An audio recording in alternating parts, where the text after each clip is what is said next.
diet, and I love the way that the food is prepared in Japan too. What I wanted to ask you is, are we going to be able to look forward to a future of eating fish, believing that it is health-giving to us, when we have a growing concern about pollution in the seas? It's something that I think about for my own diet as well as more of a global issue. But it is a concern, especially with the increasing plastics in the sea. It's not a new thing. I can remember, probably as a child, the problem of mercury in tuna, and I think people in Japan for some years were told not to eat tuna. I think it was like the 1950s or 60s, as I remember it. So, but this is an increasing problem, isn't it? And the problem of plastics in the sea and other pollutions. And how do you see this? Is this going to affect how we view what we eat from the sea in future? It is, it's a huge problem you mentioned there, because the fisheries are sort of flattening out, and some species are declining, and there's a lack of seafood. Over a number of years, there's been an increase in aquaculture, but aquaculture, for the reason you mentioned, pollution, you can't really increase the aquaculture. We're going to lack seafood or the nutrients that you get from seafood. And before I wrap up, I should also mention that a lot of the fish that we buy in the Western world are fish that come from agriculture, and some species are fed so much vegetable oil that they sort of biologically, really, you should think of them as ruminants. They don't have the fatty acid composition as real fish. It's not the case for all fish, but so there's really no easy way of getting more fish for an increasing population. And that has huge effects on diet-related diseases, which is critically dependent on how much omega-3 you got.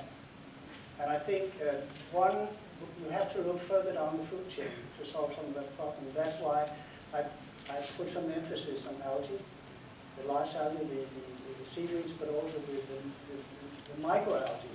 That's where they form these essential fatty acids. So that's, in order to meet the demands for what is called the docosahexaenoic acid and the docosapentaenoic acids, these precious omega-3 fatty acids, we have to eat from further down the food web. Then it's about pollution. That's true. It's fish high up in the food chain. They're loaded with they can be loaded with toxic chemicals. However, one should be careful about scaring people from the fish, because you can buy yourself a worse problem if you eat less fish, and that's well documented in some of the biggest studies that have been made with pregnant women and both studying the feed under and after birth, that if you don't eat enough fish, you find yourself a worse problem with the cognitive abilities of the fish. There's a huge study performed in Britain a few years ago. So that it highlights the statement that life is dangerous. If you do too little of a thing or too much of a thing, it's problematic.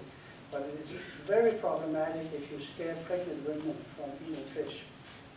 You should rather guide them to eating the fish that is less polluted.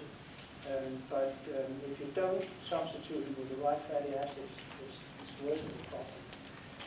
But we are in the store for very complicated aspects of acquiring food from the ocean in the future.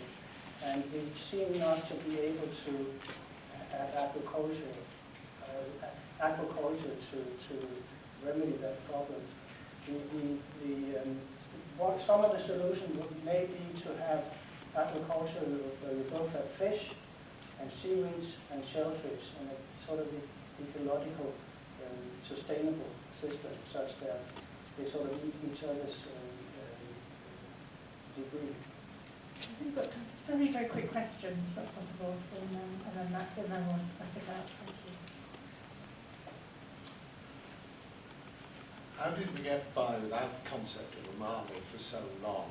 And is wine the Western umami? Why? I tell you, wine is not. We actually measured it. We got by because we do have umami in our food, but we didn't have a word that was not encoded in our language. So for instance, in Danish we talk about meat flavor or meat taste or mushroom taste. The thing is that we, in the Western cuisine, we have no single thing in the kitchen that so clearly says umami, like dashi in the Japanese cuisine. So I think that's why the Japanese were the first to propose it as a basic taste.